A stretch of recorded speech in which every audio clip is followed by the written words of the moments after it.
బాలశౌరి భారీ ర్యాలీ లక్ష్మీపురం లాకు వద్ద నుండి చిన్నగొల్లపాలెం వరకు సోమవారం సాయంత్రం బందరు పార్లమెంటు తెలుగుదేశం బీజేపీ బలపరిచిన జనసేన అభ్యర్థి వల్లభనేని బాలశౌరి మరియు బందరు పార్లమెంటు తెలుగుదేశం పార్టీ అధ్యక్షుడు కొనకళ్ళ నారాయణరావు మరియు జనసేన బీజేపీ బలపరిచిన తెలుగుదేశం ఉమ్మడి ఎమ్మెల్యే అభ్యర్థి కాగిత కృష్ణప్రసాద్ సార్వత్రిక ఎన్నికల ప్రచారంలో భాగంగా భారీ ర్యాలీలో పాల్గొనడం జరిగింది. లక్ష్మీపురం రంగా సెంటర్ వద్ద నుండి ఉమ్మడి పార్టీల శ్రేణులు వారికి ఘన స్వాగతం పలికి గజమాలతో సత్కరించారు.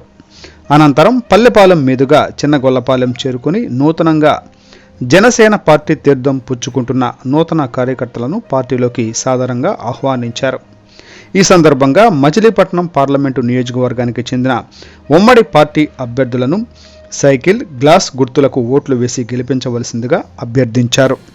ఈ భారీ ర్యాలీలో నియోజకవర్గ జనసేన సమన్వయకర్త పంచకర్ల సురేష్, నియోజకవర్గ బీజేపీ సమన్వయకర్త పడవల కొండలరావు మరియు మండల బీజేపీ, జనసేన, తెలుగుదేశం పార్టీలకు చెందిన నాయకులు, కార్యకర్తలు, అభిమానులు అత్యధిక సంఖ్యలో పాల్గొన్నారు.